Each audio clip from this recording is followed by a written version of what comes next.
Welcome. I am Todd Raffel with ERE Media. If you don't know of us, we are found online, or if you are watching this via an embed, we're found online at a number of places: SourceCon, Fordyce Letter, TLNT. One of our main sites is ere.net, ere.net. And I'm here with Carol Schultz. Carol is a consultant out in Parker, Colorado, not far from Denver. She helps companies align their talent acquisition, their recruiting with their business strategies, helps companies line up what they're doing to hire with what the company's trying to do. Again, she comes to us in Colorado. We're not alone. We are in the presence, although you may not see them, with the presence of, I believe, 10 cats, 7 cats she's fostering and 3 of her own. So welcome, Carol.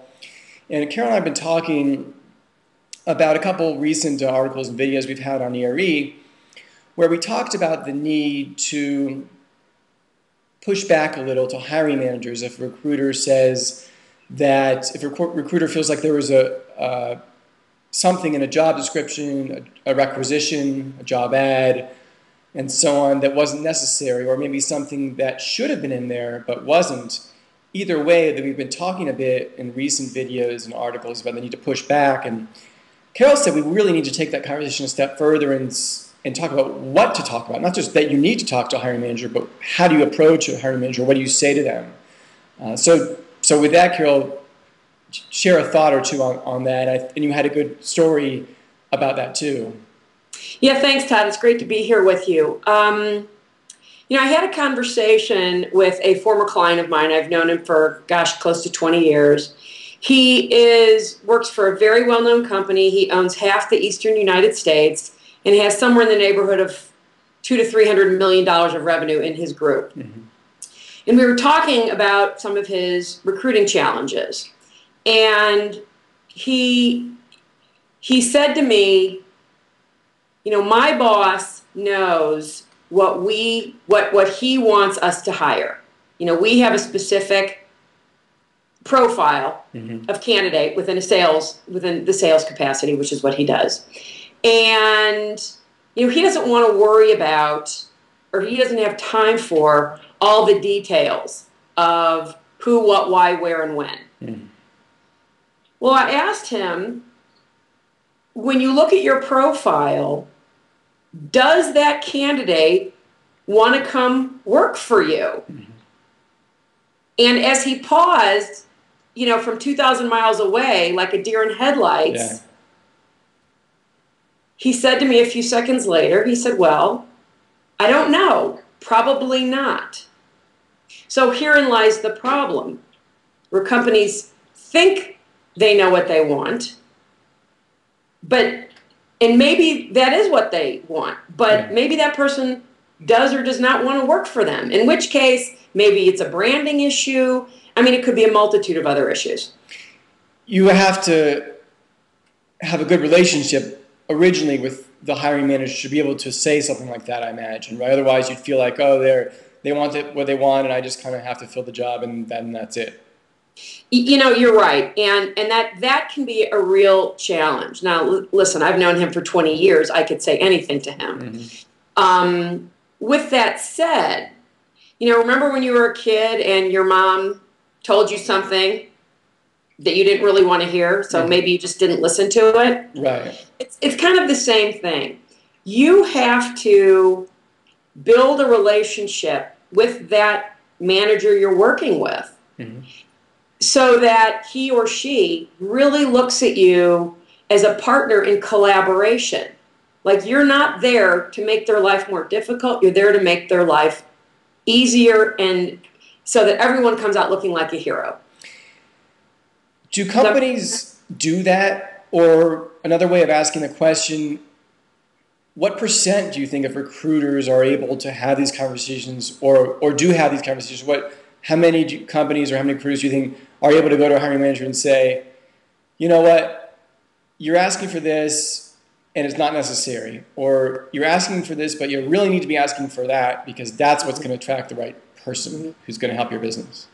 Boy, that's a really great question, and that that I should take a note, because that's probably a good survey to do, is to really ask that question. So I'll take a note and steal that from you. If I had to make an assertion based on 20 years of what I've been doing, I would say probably less than 50%. Okay. I would probably say vastly less than 50%. And that's based on, I told you another story about a hiring manager calling me years ago when I was still just solely in my search practice. And this was, gosh, probably back in probably in the mid-2000s. And he called me. He was a second-line sales manager, and he said to me, I've got a first-line manager in Dallas. Could you give him a hand with such and such and such? We've been looking for 90 days and haven't found any candidates. And I said to him, well, why do you have no candidates after 90 days? And he said, we made the mistake of relying on our internal recruiters. Now, that's a quote. It's burned into my memory. Now, I am not here to criticize any internal recruiters. But what that brought up for me was a number of questions I might ask. Well, have you hired people that aren't really qualified? Yeah. Okay, does your company not view them in such a way that they understand they need to hire, if they want quality hires, they need to hire quality recruiters? Or is it just possible that, the hiring manager is feeling like this is being shoved down his throat in a particular way, so doesn't want to work with them? He's not taking the time to build the relationship. I mean, there are a multitude of things that could be going awry in this scenario. And those are the things that need to be, in this case, I mean, the recruiter might just be, might not have any possibility of really having a relationship, unless he or she has enough, chutzpah to say, listen, I feel a particular way about our relationship. That's not really what I'm committed to. It strikes me that, I mean, this is very obvious, but it strikes me that if you really are focused on hiring the best people, you would hire the best recruiters. I guess that's just me speaking. Maybe a CEO or senior management company would just consider recruiting easy, and they wouldn't really think of what I just said as the way to go. There's no question. I mean, that's one of the things that I often have to battle with companies. I often ask them, well, you've got retained and contingent third-party recruiters making, the good ones, of course, making a fortune. Mm-hmm. And if you ever would hope to get somebody of that quality, you've got to pay them like you pay your best salespeople. Yeah. If you've got a sales rep that you're paying, let's say 100,000 base with a 220 to 250 on target. Yeah. How do you think you're going to pay a $60,000 or $80,000 recruiter that can possibly produce those results? So it's pervasive, and I think you're right. It's the company maybe looking at it and thinking, we're going to save money by doing it this way. Yeah. But it ends up, of course, costing them money, millions, tens of millions in the long run, potentially. Yeah.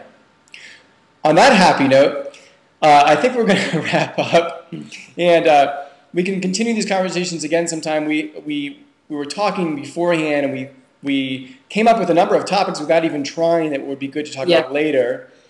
And in addition, if I didn't mention it when I may have, Carol's speaking at ERE's conference in Florida in the month of September, in about a couple months from now. So and on very similar topics, by the way, aligning your recruiting with your corporate strategy. So we'll look forward to that. And Carol's also written some wonderful articles for ERE's website, ere.net. So more articles to come, more speaking to come, more videos to come. Thanks, Carol. Take good care of your foster cats, and good luck with everything until next time we talk. Thanks, Todd. Appreciate being here with you. Thanks.